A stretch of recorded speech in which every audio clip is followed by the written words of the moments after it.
Doordarshan live phone in कार्यक्रमात मी उन्नती जगदाळे आपल्या सगळ्यांचं मनपूर्वक स्वागत करते। मंडळी, माननीय पंतप्रधान नरेंद्रजी मोदी यांनी फिट इंडिया या चळवळीला आज बरोबर 1 वर्षापूर्वी सुरुवात केली आणि खऱ्या अर्थाने आपण बघतोय की सर्वत्र कोरोनाचं थैमान आहे। आपण घाबरलेलो आहोत।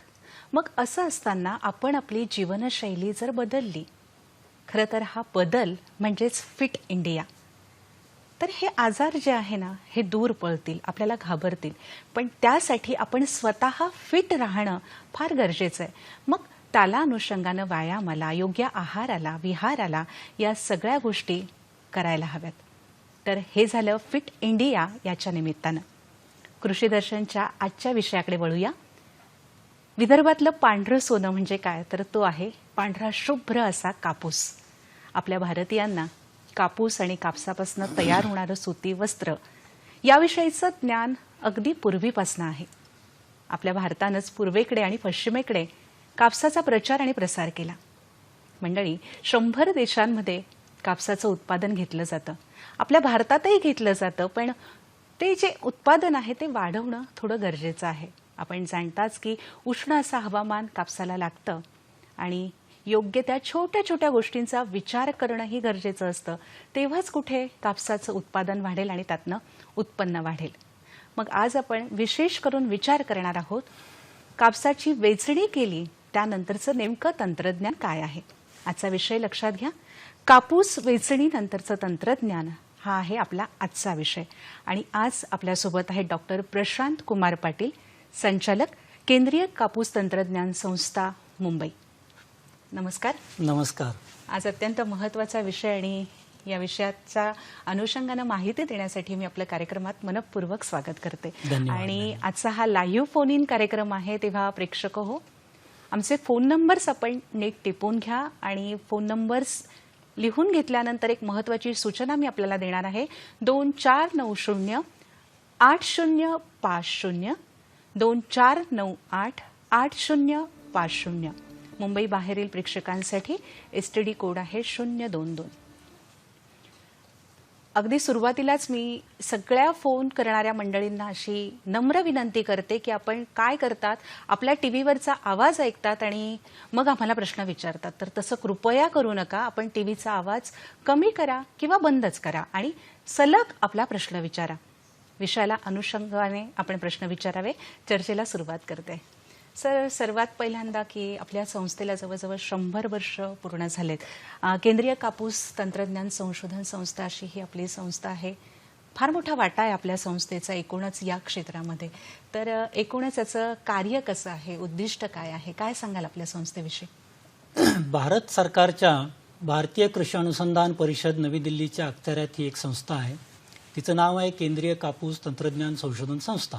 हो, ती आपल्या मुंबईमध्ये आहे। ह्या संस्थेची स्थापना ब्रिटिश काळामध्ये झालेली आहे, 3 डिसेंबर 1924 साली।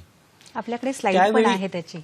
त्यावेळी आपण त्या संस्था काढण्यामागं एक महत्त्वाचं उद्दिष्ट असं होतं की भारतातला कापूस ज्यावेळी मँचेस्टरला जायचा त्यावेळी त्याच्यावरतीची परीक्षणं नोंदवायची आणि चांगल्या पद्धतीचा कापूस हा ते मँचेस्टरला पाठवायचे आणि त्याच्यामधून जे वस्त्र निर्मिती होत होती ती पूर्ण जगामध्ये ते द्यायचे।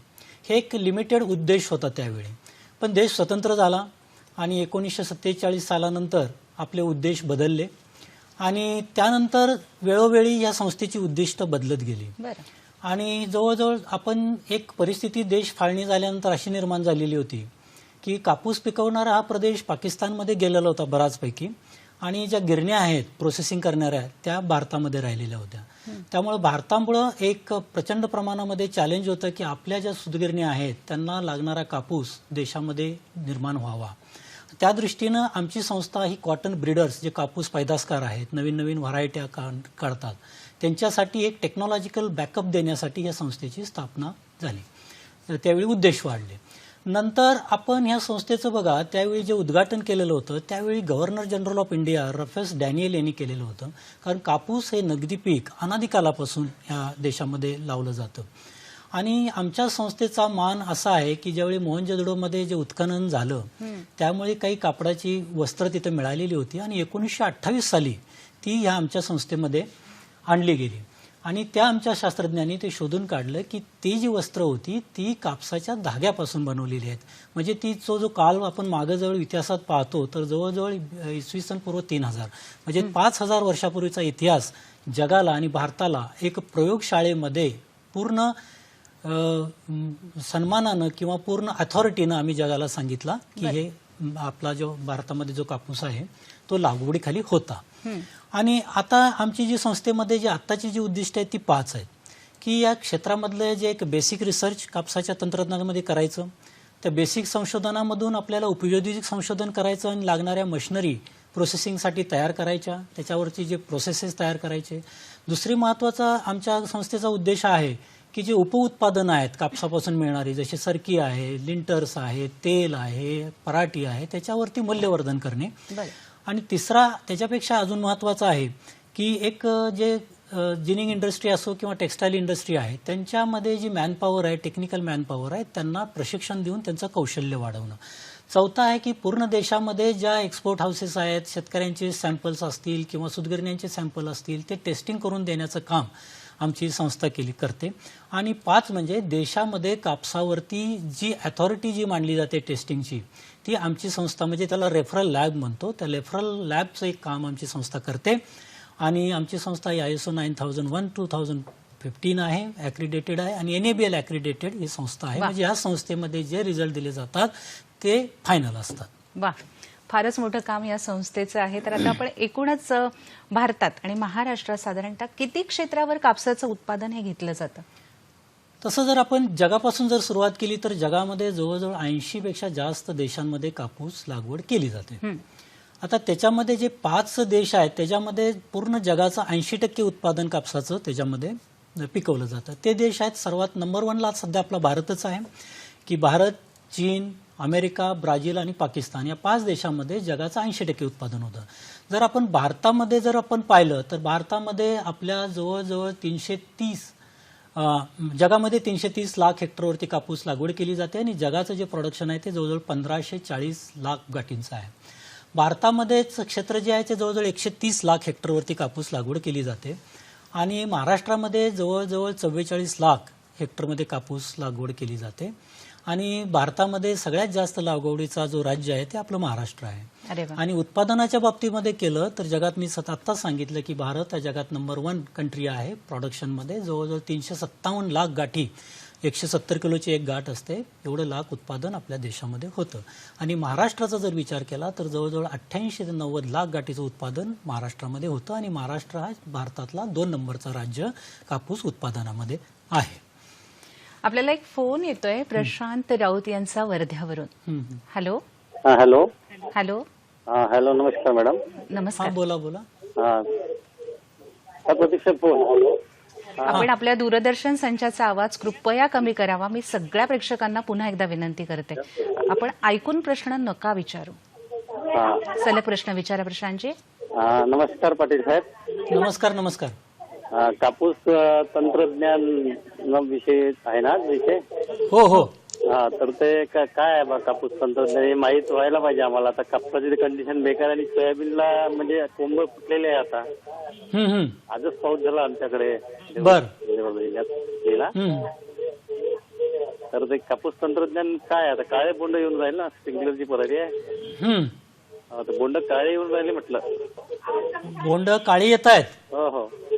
तर सध्या आता ह्या वर्षी काय झालेलं आहे की सर्व पूर्ण महाराष्ट्रभर किंवा देशभर जिथं जिथं जवळजवळ 11 राज्यांमध्ये कापूस पिकवला जातो सगळीकडे पावसाचं प्रमाण खूप झालेलं आहे. आणि या कापसाच्या जास्त पाऊस पडल्यामुळं बोंडी काळे झालेली आहेत. तर आपण जे वेचणी आपल्याला ऑक्टोबर महिन्यामध्ये वेचणी चालू होईल. तर सध्या आपण काही न करता न वेचता थोडंसं ऊन पडेल, जरा बोंड सुकल्यानंतर आपल्याला ते वेचावं लागतील आणि जसं जसं ऊन पडेल त्यावेळी जरा काळसरपणा सुद्धा कमी होऊ शकतो. पण ही आता नैसर्गिक आपत्तीच निर्माण झालेली असल्या कारणानं आपल्याला थोडंसं वाट बघावी लागेल आणि वेचणीची सुरुवात आता लगेच न करता थोडंसं आपल्याला थांबावं लागेल आणि ऊन वगैरे जरा पडल्यानंतरच आपल्याला या वेचणीमध्ये हात घालता येईल. शेतकऱ्यांना काही प्रश्न येत आहेत आता सध्याचे तर ते विचारतायत. आपण आपले प्रश्न नक्कीच विचारा, पण या ठिकाणी घेऊया एक छोटीशी विश्रांती.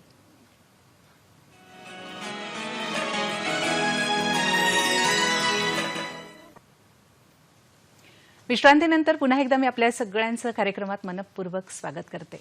कापूस वेचणीनंतरचं तंत्रज्ञान आपण आज समजून घेतो आहोत डॉक्टर प्रशांत कुमार पाटील सर यांच्याकडनं. सर, आता एक सगळ्यात महत्त्वाचा प्रश्न की मूल्यवर्धन होणं फार महत्त्वाचं आहे, तर नेमकी मूल्यवर्धन शृंखला जी आहे ती कशी आहे? कापसाच्या मूल्यवर्धन शृंखलेमध्ये खूप युनिट ऑपरेशन्स येतात आणि ही कोणत्याही कृषी उत्पादनामध्ये सगळ्यात लांब व्हॅल्यू ॲडिशनची शृंखला आहे, मूल्यवर्धनाची शृंखला आहे. कापूस वेचल्यानंतर त्याला पहिली जी मूल्यवर्धन जे असतं ते आपल्याला जिनिंग करावं लागतं. जिनिंग नंतर आपण स्पिनिंग करतो, स्पिनिंग नंतर आपण विविंग किंवा निटिंग करतो, निटिंग केल्यानंतर आपण त्याच्यामध्ये केमिकल प्रोसेसिंग करतो, स्कावरिंग, ब्लिचिंग आणि डाईंग करून आपल्याला गारमेंट आपण बनवतो. बरोबर आहे. ही एक श्रृंखला झाली. त्याच्यानंतर जी दुसरी श्रृंखला असते की त्याचा जो बाय प्रॉडक्ट आपल्याला जो जिनिंग केल्यानंतर सरकी मिळते, त्या सरकीमधून आपण ऑइल आणि आपल्याला तेल म्हणजे खाण्याचं तेल आणि आपल्याला पेंड मिळते. त्याच्या व्यतिरिक्त आपल्याला जी पराठी मिळते त्या पराठीपासून आपण त्याच्यापासून पार्टिकल बोर्ड तयार करू शकतो, ब्रिकेट्स तयार करू शकतो, आपण इंधन गोळी त्याला आपण पिलेट म्हणतो ते करू शकतो, किंवा आपण कॉम्पोस्टिंग सुद्धा तयार करू शकतो. आता जर आपण श्रृंखला ही जर पाहिली तर याच्यामध्ये प्रचंड प्रमाणामध्ये मूल्यवर्धन आहे. जर विचार केला तर एखाद्या माणसाची जर गरज 2 पॅन्ट, 2 शर्ट, 1 टी शर्ट किंवा 2 बनियन आणि 1 रुमाल, 1 टॉवेल असं जर हवं असेल तर फक्त आपल्याला 5.5 किलो 5 किलो कापूस लागतो. 5 किलो कापसापासून आपल्याला 1.5 किलो रुई मिळते आणि ह्या 1.5 किलो रुईपासून जवळजवळ ह्या 9 वस्तू आपण बनवू शकतो आणि ह्या 9 वस्तूची किंमत जवळजवळ आपल्याला 5,000 रुपये असते. म्हणजे आपण 250 रुपयाची जी पहिली जी कापसाची किंमत आहे ती आपण जवळजवळ 5,000 रुपयापर्यंत नेऊ शकतो. म्हणजे 20 पट याचं मूल्यवर्धन आहे. त्याच्या व्यतिरिक्त आपण जर सरकीपासून तेल काढलं आणि पेंट काढलं त्याच्यामध्ये मूल्यवर्धन होतं. आणि म्हणून एक ढोबळमानानं जर आपण मूल्यवर्धनाच्या जर बाबतीमध्ये जर सांगितलं तर जवळजवळ 100 किलो म्हणजे 1 क्विंटल कापसापासून आपण जवळजवळ 100 शर्ट आपण तयार करू शकतो. आणि त्याची जी व्हॅल्यू एडिशन आहे, जे आज जर आपण MSPचा जो भाव बघितला, मिनिमम जो हमी भाव आहे तो जवळजवळ 5,500 रुपये आहे. 5,500च्या आणि शर्ट जर 100 शर्टची किंमत जवळजवळ 90,000 रुपये होते. म्हणजे 5,000 ते 90,000 पर्यंत एवढी व्हॅल्यू ॲडिशन देण्याची शक्ती या कापसामध्ये आहे, या मूल्यवर्धन शृंखलेमध्ये आहे. बरं, आता आपल्याला एक फोन येतोय प्राध्यापक AD वंजारी यांचा भुसावळ येथून. हॅलो. हा, नमस्कार. नमस्कार. नमस्कार. पराठीपासून कुठल्या कुठल्या प्रकारचे बाय प्रॉडक्ट तयार करता येऊ शकता? बरं. तर चांगला प्रश्न आहे. पराठीपासून आता काय करतात, पराठी आपल्या शेतामध्ये बऱ्याच वेळा आपण जाळतो आणि त्याचं मूल्यवर्धन होण्यासाठी त्याच्यामध्ये काय असतं की जवळजवळ 60% सेल्युलोज आहे आणि 27% म्हणजे 27% लिग्निन आहे. त्यामुळे आपण त्याचं एक चांगल्या पद्धतीच्या जो ब्रिकेट्स आपण त्याच्यामध्ये करू शकतो. ब्रिकेट म्हणजे त्याला पांढरा कोळसा सुद्धा म्हणतो आणि त्या ब्रिकेटचे प्लांट्स विदर्भामध्ये जवळजवळ 60 प्लांट्स लागलेले आहेत. त्याच्या व्यतिरिक्त आपण एक चांगल्या पद्धतीचं कंपोस्ट खत करू शकतो. आमच्या संस्थेच्या नागपूर युनिटने एक मायक्रोबियल कन्सोर्शियम केलेला आहे, बरेच मायक्रोबचं एक मिक्सचर केलेलं आहे. त्या मिक्सचरच्या माध्यमातून आपण कंपोस्टिंग करू शकतो आणि ते आपल्या FYM म्हणजे शेणखतापेक्षा त्याच्यामध्ये डबल 2 दुपटीनं NPK आहे, नायट्रोजन, फॉस्फरस आणि पोटॅशियम आहे. त्याच्यानंतर आपण पिलेटसुद्धा बनवू शकतो. त्याची जवळजवळ विक्रीची किंमत जवळजवळ 9 रुपये किलो आहे. ब्रिकेटची किंमत जवळजवळ 5 रुपये प्रति किलो आहे. आणि याच्या व्यतिरिक्त आपण त्याच्यामध्ये इवन मशरूमसुद्धा ग्रो करतो. 1 किलो पराठीच्या ह्याच्यावरती सबस्ट्रेट म्हणतो आपण त्याला, त्या सबस्ट्रेटपासून जवळजवळ अर्धा किलो मशरूम आपण त्याच्यावरती ग्रो करू शकतो. त्याच्या व्यतिरिक्त आपण जर म्हटलं, पण तो जरा खर्चिक प्लांट येतो, ज्याच्यापासून पार्टिकल बोर्ड जे आपण फर्निचरसाठी वापरतो ते आपण त्याच्यापासून तयार करू शकतो. आपण पुढच्या प्रश्नाकडे जाऊया. कापूस वेचणीची सद्यस्थिती जर सांगायची झाली तर ती काय सांगाल? आणि भारतामध्ये यांत्रिक पद्धतीने जो कापूस वेचला जातो त्याचं प्रमाण किती आणि नैसर्गिक पद्धतीने त्याचा दर्जा टिकवण्यासाठी नेमकी कोणती वेचणी पद्धत ही आदर्श ठरते? आता मी सांगितलं की ज्या जगामधले जे 5 प्रमुख देश आहेत की चीन आहे, भारत आहे, अमेरिका आहे, पाकिस्तान आहे, ब्राझील आहे, या 5 प्रमुख देशांपैकी 3 देशामध्ये म्हणजे अमेरिका, ब्राझील आणि चायनामध्ये मशीनच्या साहाय्याने वेचणी केली जाते. भारतामध्ये आणि पाकिस्तानमध्ये आजही बऱ्याच प्रमाणामध्ये आपण हात वेचणी करतो. आणि आता जर आपण पाहिलं त्याची जर क्वालिटीवरती जर आपण विचार केला तर असं आहे की आपण हाताने ज्यावेळी वेचणी करतो त्यावेळी त्याच्यामध्ये ट्रॅशचं प्रमाण किंवा फॉरेन मॅटर त्याला म्हणतो ते अतिशय कमी असावं, म्हणजे 0.5 पेक्षा कमी असावं. आणि ज्यावेळी आपण प्रोसेसिंग करतो आणि गाठीचं ज्यावेळी आपण ट्रॅश पर्सेंट आपण बघतो त्यामध्ये जवळजवळ 3% 4% हे ट्रॅश होतं. म्हणजे आपल्या या जिनिंग प्रोसेसमध्ये किंवा वेचणीमध्ये किंवा आपण साठवणूकमध्ये किंवा जिनिंग प्रेसिंगच्या हँडलिंगमध्ये जवळजवळ आपण ट्रॅशचं प्रमाण हे वाढवत जातो. आणि मशीनच्या साह्यानं जर आपण वेचणी केली तर आपल्याला एक सर्वसाधारणपणे मशीन बऱ्याच वेळा त्याचं वाळलेली पानं असतात, त्याच्यात त्या नख्या असतात, ते डंठल असतात आणि बरेचसे म्हणजे इमॅच्युअर बोल्स असतात, ते सुद्धा वेचणीमध्ये ते घेतलं जातं. परंतु नंतरच्या ज्या प्री क्लिनिंग पोस्ट क्लिनिंगच्या प्रोसेसमधून त्याच्यामधनं सर्व ट्रॅश काढली जाते आणि जे अमेरिका किंवा बाकीच्या देशामधल्या ज्या गाठी बघतो आपण त्याच्यामध्ये ट्रॅशचं प्रमाण 2% पेक्षा कमी असतं. म्हणून आपण ज्यावेळी भारतामध्ये वेचणी करताना की बऱ्याच वेळा डोक्याला कपडा बांधावा, नंतर सकाळच्या वेळी वेचणी करू नये, थोडं ऊन पडल्यानंतर वेचणी करावी, त्याच्यानंतर ते आणल्यानंतर वेचणी केल्यानंतर तो कापूस व्यवस्थित साठवून ठेवावा. बऱ्याच वेळा लहान मुलं खेळतात त्याच्यामध्ये ट्रॅश पर्सेंट प्रमाण वाढत जातं. तर या बऱ्याच प्रमाणामध्ये आपण या जर काळज्या घेतल्या तर आपण त्याच्यामध्ये ट्रॅश प्रमाण कमी करू शकतो. त्याच्यासाठी आमच्या संस्थेने बऱ्याच वेळा अवेअरनेस प्रोग्राम घेतलेले आहेत. त्याच्या व्यतिरिक्त आम्ही डॉक्युमेंटरीज केलेल्या आहेत आणि बेस्ट मॅनेजमेंट प्रॅक्टिसेस म्हणा किंवा बेस्ट पिकिंग प्रॅक्टिसेस जर आपण केल्या तर आपण ट्रॅशचं प्रमाण याच्यामध्ये कमी करू शकतो. म्हणून आपण असं म्हणू शकतो की मशीन किंवा हात ह्याच्यामध्ये जर आपण तुलना केली तर हे सगळं मॅन्युअल जे इंटरव्हेन्शन्स आहेत त्याच्यामध्ये ते अतिशय महत्त्वाचे आहेत. जर आपण काळजी घेतली तर ट्रॅशचं प्रमाण आपण ह्याच्यामध्ये निश्चित कमी करू शकतो. कारण शेतकऱ्यांचा जर कापसामध्ये ट्रॅश कमी असेल तर त्याला भावही चांगला मिळतो.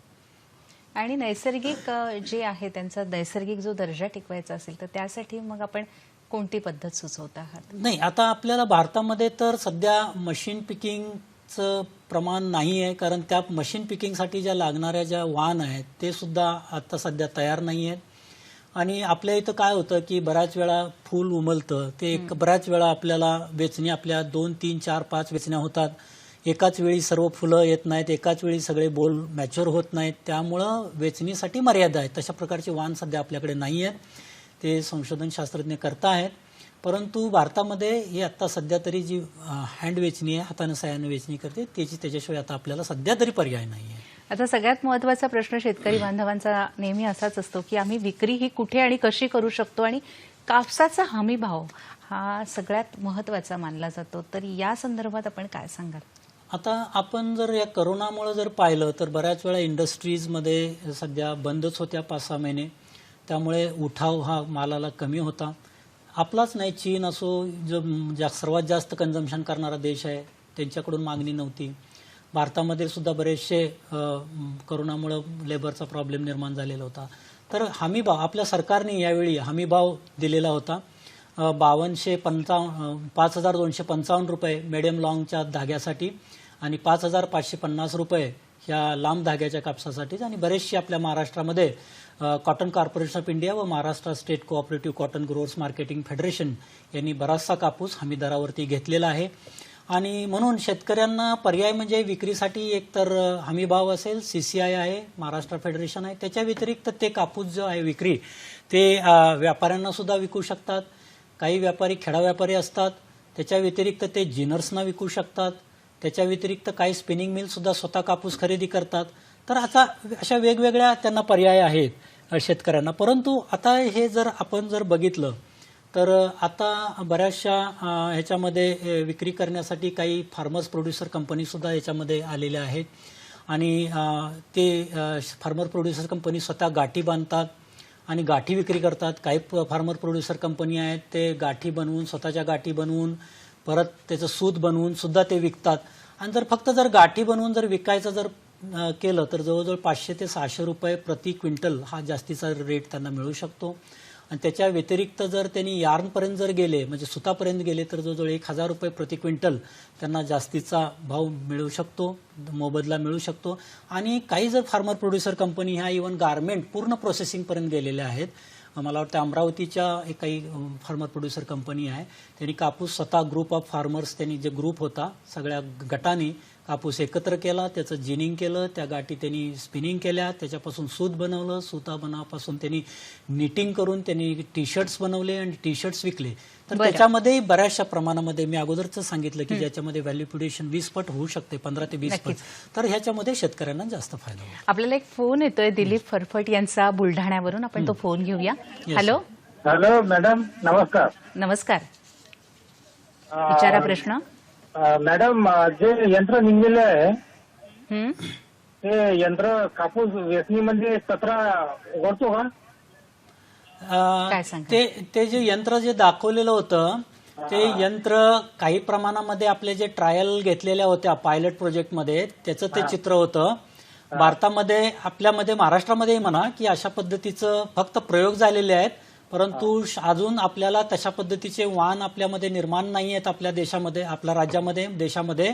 त्यामुळं ते सध्या त्याच्यामध्ये भरपूर ट्रॅश येतात आणि त्यामुळे बऱ्याच वेळा त्यांनी फक्त ते आता प्रयोग म्हणूनच सध्या चालू आहे, अजून त्याच्यामध्ये फायनल आपण काही केलेलं नाहीये. म्हणजे शेतकऱ्यांना त्याची प्रतीक्षा आहे असं म्हणायला हरकत नाहीये, हो की नाही शेतकऱ्यांना. तर कापूस वेचणीनंतरचं तंत्रज्ञान हा अत्यंत महत्वाचा विषय आज आपण घेतलाय, पण या ठिकाणी एक छोटीशी विश्रांती घेऊया.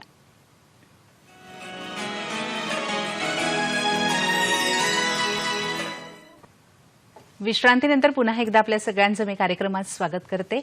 कापूस वेचणी तंत्रज्ञान हे आपण समजून घेतोय, वेचणीनंतरचं तंत्रज्ञान. आणि आपल्यासोबत आहेत डॉक्टर प्रशांत कुमार पाटील.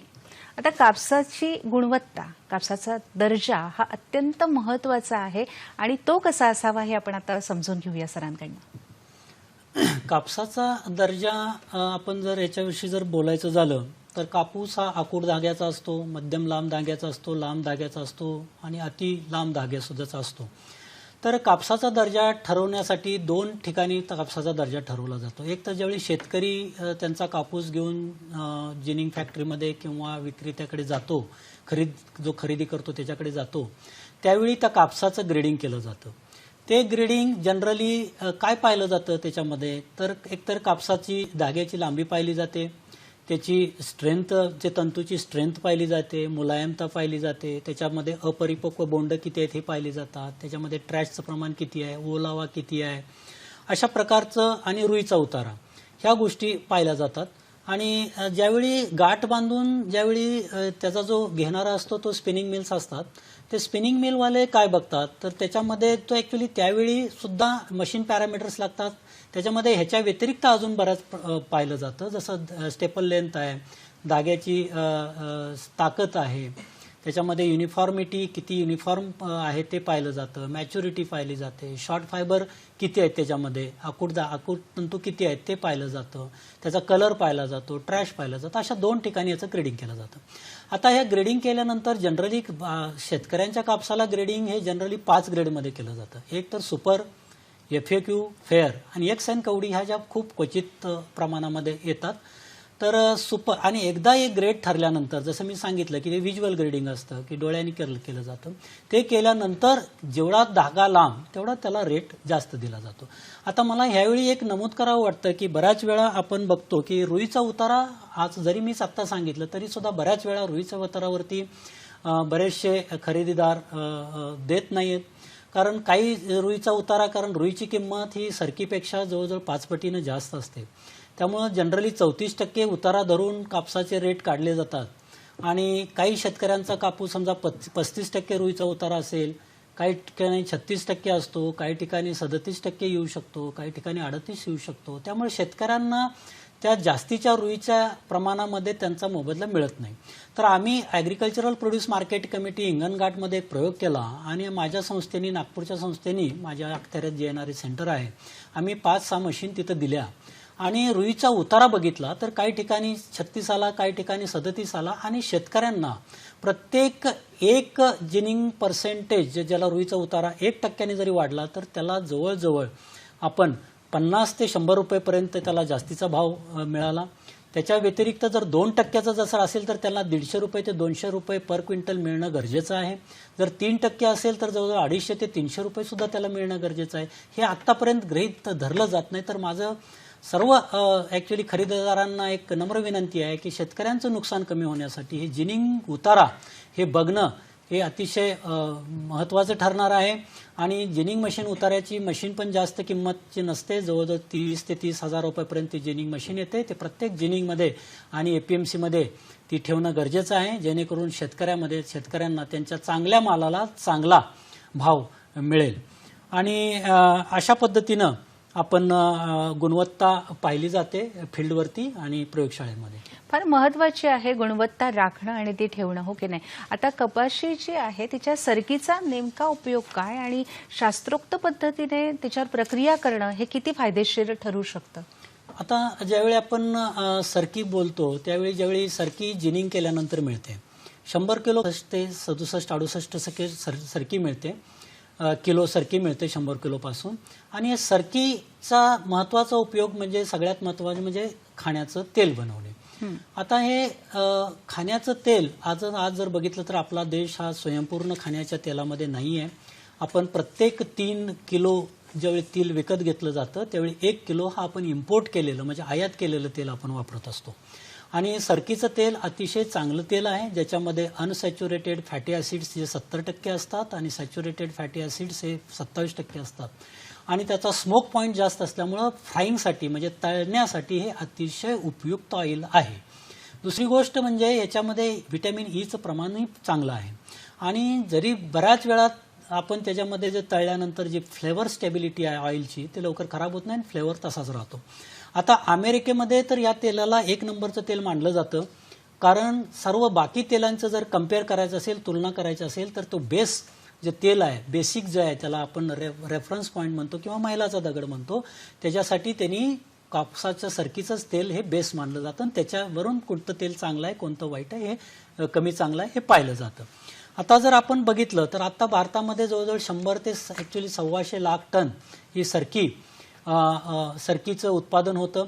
आणि बऱ्याचशा प्रमाणामध्ये आपण सरकी ही डायरेक्टली स्क्रू प्रेसमध्येच प्रेसिंग केली जाते. आणि त्याच्यामुळे काय होतं की बरेचसे मूल्यवान घटक आहेत, त्याच्यामध्ये लिंटर आहे, हल आहे, त्याच्यानंतर प्रोटीन आहे, बऱ्याचशा प्रमाणामध्ये आपण वेस्ट करतो. आणि म्हणून सायंटिफिक जे शास्त्रोक्त पद्धतीनं जर सरकीचं जर प्रोसेसिंग करायचं असेल तर आपल्याला लिंटर्स मिळतील. जवळजवळ 7 ते 8 लाख टन लिंटर्सचं आपण अधिकचे मिळून जातील. त्याच्या व्यतिरिक्त जे मेकॅनिकल प्रेसिंगमध्ये जे सरकीमध्ये 20% ऑइल असतं ते आपल्याला रिकव्हरी 11%च मिळते. कधी 11%, कधी 11.5%, 7% ऑइल हे पेंडीबरोबर जातं, ते आपण याच्यामध्ये वाचवू शकतो. त्याच्या व्यतिरिक्त जे हल्स असतात ते ॲनिमल म्हणजे खाद्यासाठी पशुच्या खाद्यासाठी अतिशय चांगलं आहे त्याच्यामध्ये प्रोसेसिंग करून. आणि अशी जर आपण जर केली तर जवळजवळ 10,000 करोड रुपयाचं जे हे व्हॅल्यू ॲडिशन आपण याच्यामध्ये जर सायंटिफिक क्रशिंग जर केलं तर त्याच्यामध्ये मिळू शकतं. फार महत्वाचा भाग आहे. म्हणजे एका गोष्टीचे इतके असे फायदे होऊ शकतात हे आपल्याकडनं आता कळलं. मंडळी, या ठिकाणी वेळ झाली एका छोट्याशा विश्रांतीची.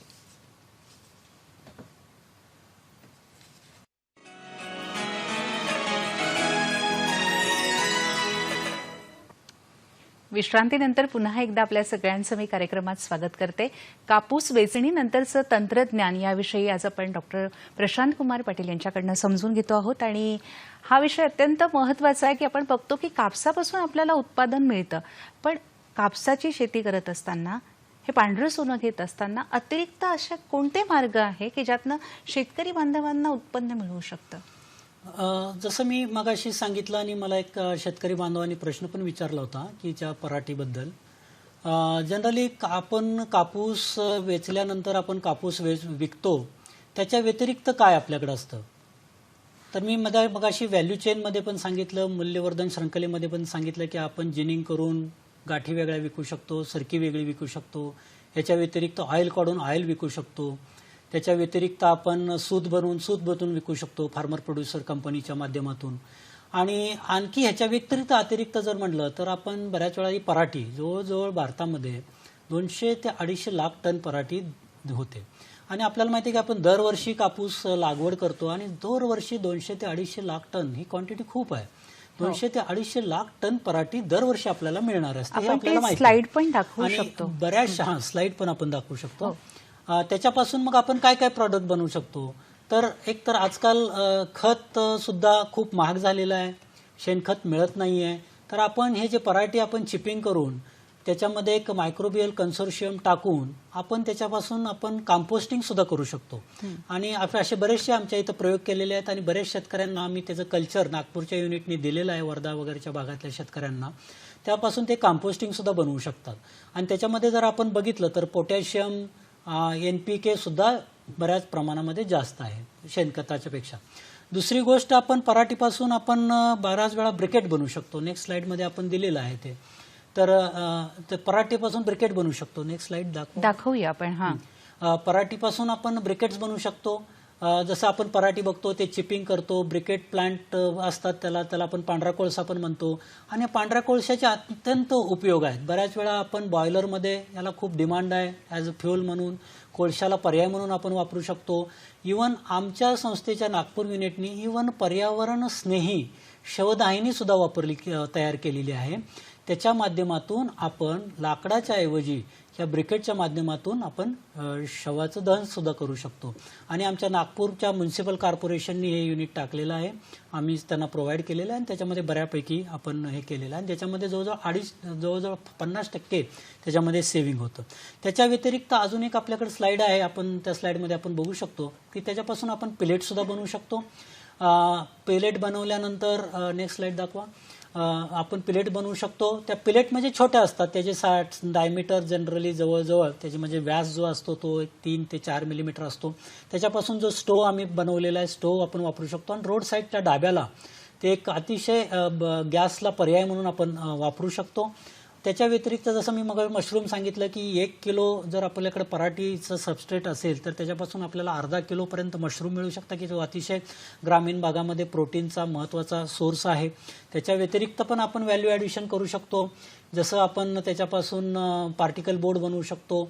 आमच्या नागपूरला एक डेमॉन्स्ट्रेशन युनिट आहे, नेक्स्ट स्लाइडमध्ये आहे, आपण हे बघतोय.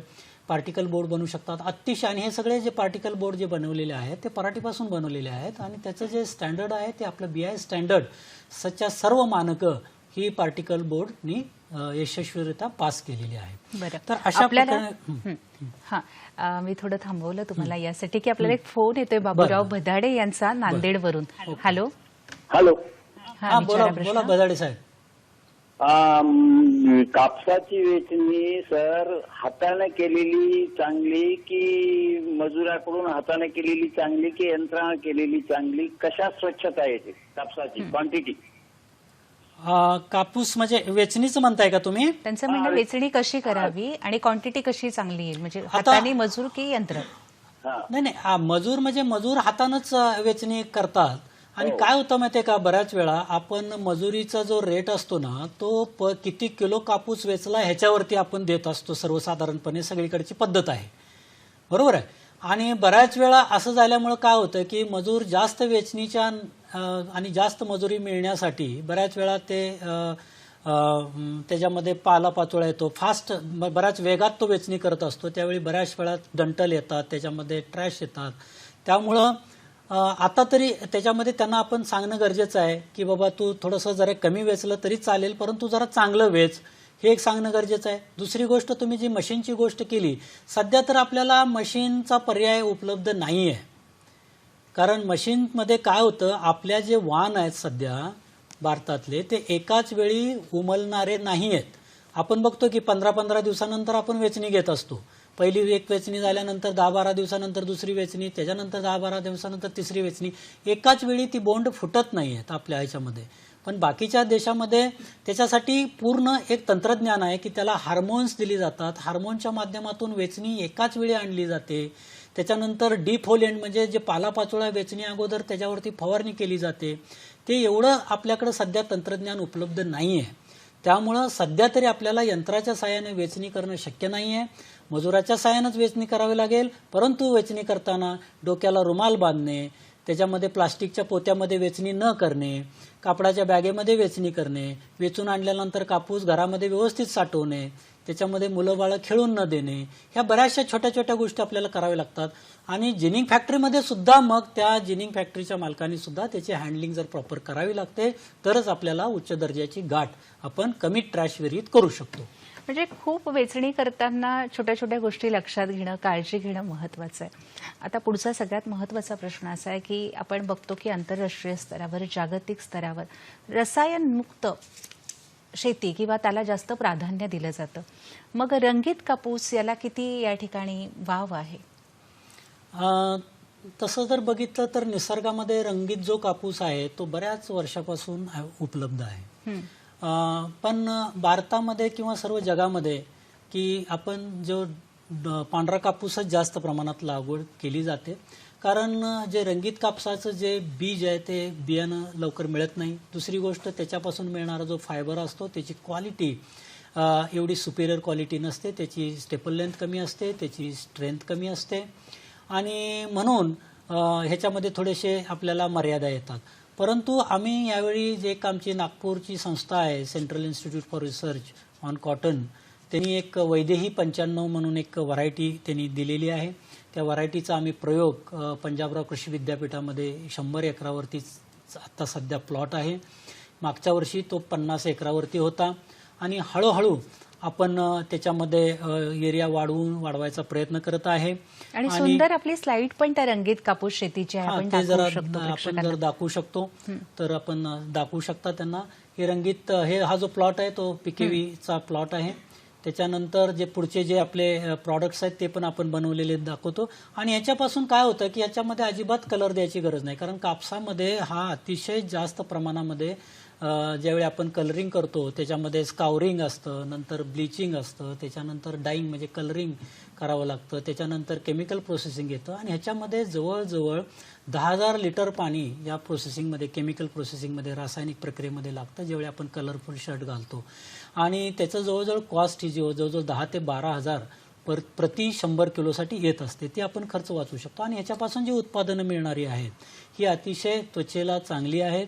ती उत्पादनामध्ये आपण जर फोटो जर पाहिला तर त्याच्यामध्ये आम्ही आमच्या प्रयोगशाळेमध्ये त्याचं स्पिनिंग केलेलं आहे. स्पिनिंग करून त्याचं विविंग केलेलं आहे. विविंग करून आम्ही जॅकेट, लहान मुलांचे कपडे, नंतर पायमोजे, त्याच्यानंतर आपण लहान मुलांचे कपडे, शॉल, अशा विविध प्रकारचे प्रॉडक्ट्स आम्ही त्याच्यामध्ये तयार केलेले आहेत. आणि ह्याच्या संबंधीचं जे तंत्रज्ञान आहे, बऱ्याचशा प्रोसेस पॅरामीटर्स आम्ही याच्यामध्ये स्टँडर्डाइज केलेले आहेत प्रयोगशाळेमध्ये. आणि अशा पद्धतीचं हळूहळू ह्याच्यावरती प्रयोग चालू आहेत. आणि आपण हे चॅलेंज आहे खरं बघितलं तर, कारण हे चॅलेंजला हळूहळू चॅलेंज आपल्याला स्वीकारावं लागणार आहे आणि हळूहळू इथून पुढे आपल्याला या क्षेत्रामध्ये सुद्धा उतरावं. कारण याच्यामध्ये जे मार्केट आहे ते युरोपियन मार्केट आहे आणि काही प्रयोग आपल्याला करणं गरजेचं आहे. म्हणजे आपण आता तांत्रिक धागा निर्मिती याविषयी सविस्तर सांगितलं. म्हणजे आपण म्हणतो की सध्या टेक्निकल टेक्सटाईल हा अगदी परावलीचा शब्द झालेला आहे आणि असं असताना एका विशिष्ट ठिकाणी त्याचा उपयोग दिसतो. मग यामध्ये किती संधी आपल्याला आहेत? आता टेक्निकल टेक्सटाईलमध्ये जवळजवळ 12 प्रकारचे टेक्सटाईल अंतर्भूत होतात. त्याच्यामध्ये ॲग्रो टेक्सटाईल आहे, बिल्डिंग टेक्सटाईल आहे, नंतर क्लोदिंग टेक्सटाईल आहे, नंतर आपल्याला त्याच्यामध्ये डेको टेक्सटाईल आहे, जिओ टेक्सटाईल आहे. याच्या व्यतिरिक्त आपल्याला स्पोर्ट्समधलं जे टेक्सटाईल आहे, त्याच्यानंतर पॅकेजिंगमधलं टेक्सटाईल आहे, त्याच्यानंतर आपण प्रोटेक्टिव्ह टेक्सटाईल आहे, मेडिकल टेक्सटाईल आहे, मोबाईल टेक्सटाईल आहे, होम टेक्सटाईल आहे, इंडस्ट्रियल टेक्सटाईल आहे. हे बऱ्याचशा टेक्सटाईलमध्ये आता सध्या काय होतं आहे की नायलॉन किंवा पॉलिस्टर किंवा ह्याचं प्रमाण जास्त आहे. परंतु पूर्ण जगामध्ये आता एक अशी मुवमेंट चालू आहे की ह्याच्यामधलं जे, आणि कारण हे पर्यावरणाला खूप घातक आहे, लवकर विघटन पावत नाही आहे नॅचरल ह्याच्यामध्ये जमिनीमध्ये. म्हणून ह्याच्यामध्ये बऱ्याचशा प्रमाणामध्ये प्रदूषणाची भीती निर्माण झालेली आहे. त्यामुळे कापूस आणि त्याच्या व्यतिरिक्त जे नैसर्गिक धागे आहेत यांचं प्रमाण याच्यामध्ये कसं वाढवता येईल ह्याच्या दृष्टीनं प्रयत्न चालू आहेत. आणि निश्चितच अशा पद्धतीचे जे प्रयोग आता काही ह्याच्यामध्ये जसं मेडिकल टेक्सटाईलमध्ये आहे, बऱ्याच वेळा पीपी किट आता आपण ज्या कोरोनाच्या काळामध्ये आपण बघतो, अक्षरशः पूर्ण प्लास्टिक आणि म्हणजे नायलॉन किंवा ह्याच्यापासून बनलेलं आहे. त्याच्यामुळे सिंथेटिक ह्याच्यामुळे बनलेलं आहे. त्यामुळे डॉक्टरांना सुद्धा ते अतिशय म्हणजे कम्फर्ट देत नाही आहे, त्यांना आराम देत नाही आहे. त्याच्यासाठी सुद्धा आम्ही आता एक प्रयोग केलेला आहे. त्याच्यामध्ये कापसाचं प्रमाण वाढवून त्याच्यामधलं जे पीपी किट आहे ते आणण्याचा आम्ही आता आमचे फारच प्रयोग छान. चालू आहेत. आणि म्हणून आणि जर खरंच जर बघितलं तर कापसाचं जे आता फक्त जे आपण वस्त्रनिर्मितीसाठी वापरतो आणि अशा एकदम हाय टेक्नॉलॉजी एरियामध्ये जर कापसाचा जर वापर सुरू झाला तर त्याची डिमांड वाढेल, मागणी वाढेल. मागणी वाढल्यानंतर आपोआपच शेतकऱ्याच्या जो कापसाला आहे त्याचा भाव सुद्धा नक्कीच. वाढू शकतो. डिमांड वाढली की भाव वाढू शकतो. आपल्याला भगवान बोंबले यांचा यवतमाळ या ठिकाणाहून फोन येतोय. हॅलो. Hello hello. हा बोला बोला बोंबळे साहेब. साहेब माझं एक हे म्हणणं आहे की पराठीची विल्हेवाट कशी लावायची, पहिला प्रश्न एक. हम्म. आणि कापसाचं तुम्ही आता सांगायला त्याप्रमाणे हा बोला बोला. बोला. हा तुमचा आवाज येत नाहीये. पराठीची विल्हेवाट कशी हा लावायची? तुम्ही तुमचा अर्धा प्रश्न मला मिळाला. पराठीची विल्हेवाट कशी लावायची. तर मी आत्ताच तुम्हाला सगळ्यांना सांगितलं की पराठी ही आपण सध्या जाळतो शेतामध्ये. आपल्याला जे चुलीसाठी किंवा इंधनासाठी लागणारी काही पराठी ठेवतो आणि बरीचशी पराठी जवळजवळ 80 ते 90% पराठी आपण जाळून टाकतो. असं न करता आता विदर्भामध्ये यवतमाळमध्ये सुद्धा जे व्हाईट कोल, त्याला आपण पांढरा कोळसा किंवा त्याला ब्रिकेट म्हणतो, असे प्लांट्स लागलेले आहेत. तुम्ही आमच्या नागपूर युनिटचा जर नंबर तुम्ही लिहून घेत असाल तर लिहून घ्या. मी सांगतो 0712 500 592 5992 ह्या फोनवरती तुम्ही जर केला तर तुम्हाला आमचे तिथं शास्त्रज्ञ आहेत, ते त्याच्यामध्ये कुठं द्यायचा हे सुद्धा सांगू शकतील. आणि न जाळता तुम्ही त्याच्यामध्ये घेणारी लोक आहेत बरेचसे. जवळजवळ 60 ते 70 उद्योग विदर्भामध्ये कोळशा आपले ब्रिकेटचे प्लांट्स लागलेले आहेत. त्यांना तुम्ही देऊ शकता आणि प्रचंड प्रमाणामध्ये डिमांड आहे. नक्कीच. म्हणजे वाया जाणारी अशी कुठलीच गोष्ट नाही आहे, त्याला सुद्धा मागणी यामध्ये आहे. तर शेतकरी बंधूंनो, या ठिकाणी वेळ झाली एका छोट्याशा विश्रांतीची.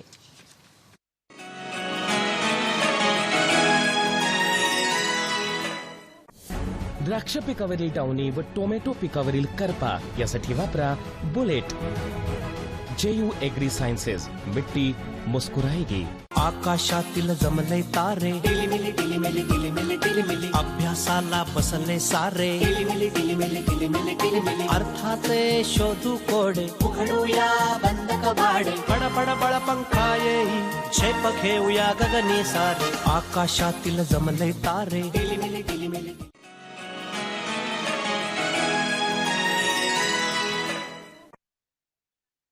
पुन्हा कार्यक्रमात स्वागत करते. कापसाचं वेचणीनंतरचं तंत्रज्ञान नेमकं काय आहे ते आज आपण समजून घेतोय.